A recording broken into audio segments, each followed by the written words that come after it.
नमस्कार, खबरों का पंचनामा देख रहे हैं आप। मैं हूं आपके साथ पूजा। हम लेकर आए हैं देश और दुनिया की 5 बड़ी खबरें, जिसपे चर्चा के लिए मेरे साथ स्टूडियो में मौजूद हैं कैपिटल टीवी के editor in chief doctor Manish Kumar. Doctor साहब, बहुत बहुत स्वागत है आपका। धन्यवाद। सबसे पहले नजर हेडलाइंस पर। वन नेशन वन इलेक्शन पर कोविंद कमेटी ने राष्ट्रपति को सौंपी 18,626 पेज की रिपोर्ट में पैनल ने एक साथ चुनाव कराने का किया समर्थन। सीएए पर विपक्ष के हमलों पर अमित शाह की दो टूक, कहा कभी वापस नहीं होगा सीएए कानून। तो वहीं हिंदू शरणार्थियों का केजरीवाल के घर के सामने विरोध प्रदर्शन। केजरीवाल ने कोर्ट में खुद पेश होने का किया था वादा, पर अब खटखटा दिया ऊपरी अदालत का दरवाजा। केजरीवाल ने पेशी के समन को सेशन कोर्ट में दी चुनौती। दिल्ली रामलीला मैदान में किसानों की महापंचायत, नियम शर्तों के साथ 5,000 लोगों के जुटने की मिली थी इजाजत। 2 नए चुनाव आयुक्तों के नाम फाइनल, ज्ञानेश कुमार और सुखविंदर संघू बने चुनाव आयुक्त। अधीर रंजन चौधरी ने उठाए सवाल। खबरों की शुरुआत में सबसे पहले बात वन नेशन वन इलेक्शन को लेकर आई बड़ी अपडेट की। पूर्व राष्ट्रपति रामनाथ कोविंद की अध्यक्षता वाली उच्च स्तरीय समिति ने आज एक राष्ट्र एक चुनाव पर अपनी रिपोर्ट सौंप दी है। आज सुबह ही पैनल ने राष्ट्रपति भवन में राष्ट्रपति को 18,626 पन्नों की रिपोर्ट सौंपी। रिपोर्ट में पैनल ने एक साथ चुनाव कराने का समर्थन किया है। रिपोर्ट में कहा गया कि समिति की सर्वसम्मत राय है कि एक साथ चुनाव कराए जाने चाहिए। रिपोर्ट में यह भी बताया गया है कि एक देश एक चुनाव पर 47 राजनीतिक दलों ने कमेटी को अपनी राय दी, जिनमें से 32 ने पक्ष में और 15 विपक्ष में मत रखा है। क्या कुछ है रिपोर्ट में? देखिए, रिपोर्ट में बिल्कुल साफ साफ कहा गया है कि इस देश में एक ही बार चुनाव होने चाहिए और थोड़े से अंतराल में आप जो लोकल इलेक्शंस होते हैं, पंचायत के, नगर निगम के, वो मतलब 2 महीने में ये सारा काम 5 साल के लिए मुक्ति। बहुत ही रेवोल्यूशनरी। और मैं आपको बता दूं कि हिंदुस्तान के संविधान में जो चुनाव की प्रक्रिया जो शुरू हुई थी, 2 दशक तक पूरे देश में एक ही साथ चुनाव होते थे। लेकिन जैसे जैसे सरकारें गिरती गई, बिगड़ती गई, अलग अलग राज्य बनते गए, उससे ये पूरा कैलेंडर डिस्टर्ब हो गया। कई सारे लोग ये पूछ रहे हैं कि भाई इस कमेटी ने क्या बताया है कि कहीं स्टेट इलेक्शंस जो अलग अलग होते हैं उसके लिए भी सुझाव दिया गया है कि अगर बीच में सरकार गिर जाती है, मतलब जैसे दिल्ली की सरकार है, वो सरकार चुन के आती है, 5 साल के लिए वो राज करेगी, लेकिन बीच में ही कुछ गड़बड़ हो जाए, सरकार गिर जाए, कोई दूसरा अल्टरनेटिव ना बने, तो फिर उसमें एक काम किया जाएगा, फिर से चुनाव होंगे। लेकिन वो बाकी जो समय बचे हुए, मतलब 1 साल में सरकार गिर गई तो 4 साल के लिए ही चुनाव होगा। फिर जब देश में जनरल इलेक्शंस होंगे तो फिर पूरे देश के साथ फिर से चुनाव होंगे।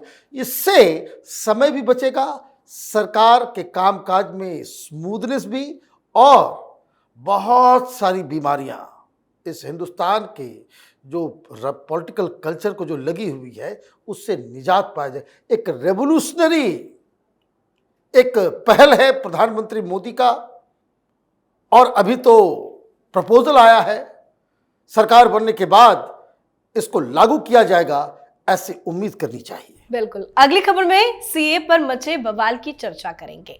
विपक्ष सीए पर जमकर अफवाह फैला रहा है। इस बीच आज अमित शाह ने फिर बड़ा बयान देते हुए विपक्ष को कड़ा संदेश दे दिया। अमित शाह ने कहा सीएए कभी वापस नहीं लिया जाएगा। सीएए पर सवाल उठाने पर ममता बनर्जी, अरविंद केजरीवाल, राहुल गांधी, असदुद्दीन ओवैसी समेत सभी को अमित शाह ने कटघरे में खड़ा कर दिया। केजरीवाल की ओर से यह कहे जाने पर कि पड़ोसी देशों के अल्पसंख्यक के भारत में आने से से रेप और चोरी की घटनाएं बढ़ेगी। अमित शाह ने इस पर आपत्ति जताई और कहा कि उन्हें पता नहीं कि जिन्हें नागरिकता दी जाएगी वो पहले से देश में रह रहे हैं। अमित शाह ने कहा कि दिल्ली के मुख्यमंत्री अपने भ्रष्टाचार के उजागर होने से अपना आपा खो बैठे हैं। शाह ने पूछा कि दिल्ली के सीएम रोहिंग्या का विरोध क्यों नहीं करते हैं। उन्होंने केजरीवाल को शरणार्थी परिवारों से मिलने की भी सलाह दी है। तो वहीं सीएए पर केजरीवाल की तरफ से दिए गए बयान को लेकर आज केजरीवाल के घर के बाहर हिंदू शरणार्थियों ने जमकर विरोध प्रदर्शन किया। नाराज सैकड़ों शरणार्थी हाथों में केजरीवाल माफी मांगो जैसे तख्तियां लेकर प्रदर्शन करते नजर आए। अरविंद केजरीवाल क्यों इस तरह का बयान दे रहे हैं? हालांकि अमित शाह बार बार कह रहे हैं कि इससे किसी को नुकसान नहीं होगा। देखिए, सफेद झूठ बोल रहे हैं केजरीवाल। उनकी आदत है हर चीज को झूठे तरीके से पेश करना, लोगों को बरगलाना, अफवाह फैलाना। एक बात क्लैरिटी है, कानून पढ़ना चाहिए केजरीवाल को। 31 दिसंबर 2014 से पहले जो लोग आए हैं उनको ही नागरिकता देने का प्रावधान है। 1 नंबर 2, आपकी हिमाकत कैसे हुई ये कहने की कि अफगानिस्तान से जो सिख आ रहे हैं वो बलात्कारी हैं, वो चोर हैं, वो चक्के हैं, वो झुग्गी बनाएंगे, लॉ एंड ऑर्डर खत्म हो जाएगा, वो दंगे करेंगे। अरे दंगे करने वाले रोहिंग्या जो बांग्लादेशी मुसलमान दिल्ली के कोने कोने में बैठे हुए हैं, एक शब्द बोलने की हिम्मत है तुमको? आप हिंदुओं को, सिखों को, जो वहां से बेचारे प्रताड़ित होकर के हिंदुस्तान आए हैं, आप उसको पाकिस्तानी पाकिस्तानी कह रहे हो कि पाकिस्तानी ये करेंगे। आप ये देखिए कितना बड़ा ये डेमोगॉग है जो लोगों को भटकाने का काम कर रहा है। बांग्लादेशी के बारे में क्यों नहीं बोल रहे हो तुम? अफगानिस्तान से जो लोग आ रहे हैं उसके बारे में क्यों नहीं बोल रहे हो? ये घटिया और गंदी राजनीति कर रहा है केजरीवाल, और अमित शाह ने सही जवाब दिया है कि दुनिया की कोई ताकत इस सीए के कानून को वापस नहीं ला सकती। ये कमिटमेंट अमित शाह ने दिया है। बिल्कुल। तो केजरीवाल सीए पर बयान देकर बुरे फंसे हैं, तो वहीं शराब घोटाले में केजरीवाल की मुसीबत बढ़ती जा रही है। जेल से बचने के लिए केजरीवाल तमाम तरह की पैंतरेबाजी अपना रहे हैं। आज की बड़ी अपडेट ये है कि केजरीवाल ने इस मामले में सेशन कोर्ट का रुख किया है। राउज एवेन्यू कोर्ट के 16 मार्च को पेशी के लिए शामिल होने के निर्देश के खिलाफ उन्होंने ऊपरी अदालत का रुख किया है। दरअसल ईडी की शिकायत पर अतिरिक्त मुख्य मेट्रोपॉलिटन मजिस्ट्रेट की ओर से उन्हें समन जारी किया गया था। इस मामले में 16 मार्च को सुनवाई होनी है। पहले केजरीवाल ने खुद कहा था कि वो पेशी के लिए जाएंगे, अब क्यों चले गए सेशन कोर्ट? देखिए, डरपोक आदमी है और कोई बात नहीं है। कोई कहने से थोड़ी हो जाएगा कि मैं भगत सिंह का चेला हूं तो भगत सिंह बन जाओगे। अरे भगत सिंह के पैर के धूली के बराबर नहीं है ये लोग। आपने कहा 12 तारीख के बाद मुझे बुला लो, 16 तारीख को आपको कहा गया तो 16 तारीख को आपने ये सेशन कोर्ट पहुंचाई कि हमें कोर्ट ना जाना पड़े। कोई फायदा नहीं है। फायदा इसलिए नहीं है क्योंकि हाई कोर्ट और सुप्रीम कोर्ट पिछले 10 दिन में 2 ऐसे फैसले दे चुके हैं जिसमें यह मैंडेटरी है। कोर्ट के आदेश के मुताबिक अगर ईडी ने आपको समन दिया है तो आपको उसको मानना पड़ेगा, आपको वहां पे जाना पड़ेगा। आपके लिए, आप आम आदमी पार्टी के लीडर हैं तो विधायक हैं तो चीफ मिनिस्टर है, देश का संविधान कोई स्पेशल ट्रीटमेंट नहीं करेगा। और इसलिए इनको बहुत शौक है कानून के साथ खिलवाड़ करने का, हर चीज में घुमाव देने का, उसको टर्न करने का, उसके साथ राजनीति करने का। बहुत कम समय बचा हुआ है केजरीवाल के पास। जी, अब बात किसानों की महापंचायत की। दिल्ली के रामलीला मैदान में आज संयुक्त किसान मोर्चा की एक बड़ी किसान महापंचायत हुई, जिसमें किसानों से जुड़े 400 संगठन रामलीला मैदान में पहुंचे। कृषि से जुड़ी समस्याओं और बीजेपी के नेतृत्व वाली मोदी की नीतियों के विरोध में हुई इस महापंचायत में भाग लेने के लिए बड़ी संख्या में महिलाएं भी इकट्ठा हुई। दिल्ली पुलिस ने कड़ी शर्तों के साथ किसान महापंचायत आयोजित करने की मंजूरी दी थी। पुलिस ने किसानों को 5000 से अधिक संख्या में एकत्र नहीं होने, ट्रैक्टर नहीं लाने और रामलीला मैदान में कोई मार्च नहीं करने को कहा था। क्यों आखिर ये किसानों की महापंचायत हुई है? देखिए, महापंचायत इसलिए हो रही है, ये लोग, मैं बार बार कहता हूं कि चुनावी मेढक है, ये सब ब्लैकमेलर्स हैं। ये कोई किसानों की भलाई के लिए बात करते हैं? मुझे एक बात बता दीजिए कि कौन सा किसान संगठन किसानों की आत्महत्या को रोकने के लिए जरा सा भी कोई काम किया हो? एमएसपी एमएसपी एमएसपी की रट, भाई करीब 2 दर्जन फसलों के ऊपर आप एमएसपी मांग रहे हो, बाकी फसलों के ऊपर क्या होगा?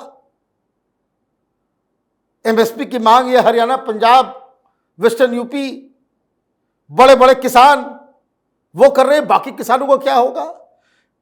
इस देश में 86% ऐसे किसान हैं जो कभी अपने अनाज को मंडी तक लेके जा ही नहीं सकते, क्योंकि जमीन नहीं है। कुछ के पास जमीन है तो इतना कम है कि उसमें बेचने के लायक कुछ बचता नहीं है, खाना तो पूरा होता नहीं है। तो ये दरअसल ये सब चुनाव के समय नौटंकी करने वाले लोग सब हैं। आपने देखा पिछली किसान आंदोलन में, वो तो सरकार अपने आप को बड़ा ही बेनिवोलेंट बनाना चाहती है कि पूरी दुनिया जो है पीछे पड़ जाएगी कड़ाई से अगर आपने काम लिया तो।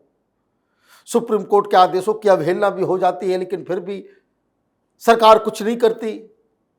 दिल्ली पुलिस की पिटाई कर देते हैं ये लोग, फिर भी नहीं। वो इसलिए क्योंकि इनकी मंशा की गोली चले, 2-4 लोग मरे और उसके बाद प्रधानमंत्री मोदी और इस सरकार के ऊपर जो है पूरी दुनिया में कैंपेन हो जाए कि बड़ा हिटलर शाही है, फासिज्म आ गया है।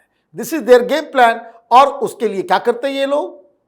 अब ये धरना प्रदर्शन करेंगे। पिछली बार की तरह जब पंजाब में इलेक्शन हुआ सब लोग चले गए थे चुनाव लड़ने। कुछ लोग चुनाव लड़े, जो लोग चुनाव नहीं लड़े तो इधर उधर से वो पैसे मांग रहे थे। यही काम है इनका। लोकसभा चुनाव सिर पे है, आप प्रोटेस्ट करेंगे, सब भाषण। स्टेज पे कौन बैठेगा उसके लिए मारधार चल रहा था। कौन भाषण देगा, कौन भाषण नहीं देगा, उसको लेकर के कारण वही वीडियो दिखाएंगे। देखिए हम बहुत बड़े किसान नेता है, अपने अपने उम्मीदवारों से जो है वो ये धंधा है। प्रधानमंत्री पहली बार वो बोल गए, उसके बाद फिर उन्होंने बोला नहीं। ये सब आंदोलनकारी नहीं है, आंदोलन जीवी है। बिल्कुल। चलिए बात आज की आखिरी खबर की। चुनाव आयोग में खाली चुनाव आयुक्तों के 2 पदों पर नियुक्ति हो चुकी है। इन पदों के लिए सुखबीर सिंह संधू और ज्ञानेश कुमार को चुना गया है। पीएम नरेंद्र मोदी के नेतृत्व में समिति की बैठक की गई थी, जिसके बाद इन दोनों नामों पर मुहर लग गई है। पर समिति के सदस्य अधीर रंजन चौधरी ने इस पर सवाल खड़े किए हैं। अधीर रंजन चौधरी ने कहा है कि वो चुनाव आयुक्तों के चयन की इस प्रक्रिया को नहीं मानते हैं और मान्यता नहीं देते हैं। क्यों सवाल खड़े कर रहे हैं अधीर रंजन चौधरी? उनको कहा गया कि भाई सवाल खड़े कर देना। एक तो साजिश के तहत चुनाव से ठीक पहले एक कमिश्नर जो है वो इस्तीफा दे देते हैं। भाई क्यों देते हो, किस लिए देते हो? अभी तक कोई कारण नहीं बताया, और यही तुम्हारी जिम्मेदारी है कि सर पे चुनाव है और तुम इस्तीफा दे दोगे। तो एक बात तो वो पिछली बार भी इस तरह से तमाशा किया था, और उसके बाद कांग्रेस पार्टी ने इसे मुद्दा बनाया था। चुनाव में विघ्न डालने का काम तो 2 सिलेक्ट कर दिया गया। इनको कहा गया कि आकर के जो है आप इसका विरोध कर देना, कि प्रक्रिया ठीक नहीं है, कानून ठीक नहीं है, यहाँ पे डेमोक्रेसी नहीं है, डेमोक्रेटिक तरीके से नहीं चुना गया। एक पत्रकार ने सवाल पूछ दिया कि क्या प्रधानमंत्री मोदी मनमाने ढंग से इलेक्शन कमीशन का चुनाव किया है? क्या वो मनमानी कर रहे हैं? क्या ये आरोप आप लगा रहे हैं? तो ये बोलने तो कहा नहीं क्या, तो उसने साफ कह दिया कि नहीं, मनमानी का आरोप मैं नहीं लगा रहा। मनमानी का आरोप मैं नहीं लगा रहा, मैं सिर्फ प्रक्रिया के ऊपर सवाल उठा रहा हूं। 2 शानदार अधिकारियों को चुना गया है। एक आर्टिकल 370 को हटाने में बहुत अच्छी भूमिका निभाई थी, और दूसरा ये सीए के दौरान, ये जो इस सीए का कानून आया उसमें उसकी बड़ी भूमिका थी। तो अच्छे ऑफिसर्स वहां पे जाएंगे, अच्छे से काम करेंगे, और जो सवाल उठाने वाले वो तो सवाल उठाएंगे, लेकिन वो इतिहास नहीं बताएंगे कि कांग्रेस के दौर में अपने चले चपाटियों को, रिश्तेदारों को, किसी की पत्नी, प्रधानमंत्री की पत्नी से अच्छे रिश्ते हैं उस अधिकारी के पत्नी की, तो उसको बना दो, फिर उसके साथ मिलकर धंधा करो। फिर वो जब वो रिटायर कर जाए तो फिर उसको 1001 बीमारी। अभी कम से कम पाक साफ तरीके से कुछ चुनाव हो रहा है, तो सरकार को बधाई, ताकि ये चुनाव जो है सुचारू रूप से बाकायदा वो आगे बढ़ सके। बहुत बहुत धन्यवाद चर्चा के लिए। धन्यवाद। खबरों का पंचनामा में आज के लिए फिलहाल इतना ही। देश विदेश की बाकी खबरों और उनके सटीक एनालिसिस के लिए देखते रहिए कैपिटल टीवी। हमें लाइक कीजिए, शेयर कीजिए और कैपिटल टीवी को सब्सक्राइब कीजिए। नमस्कार।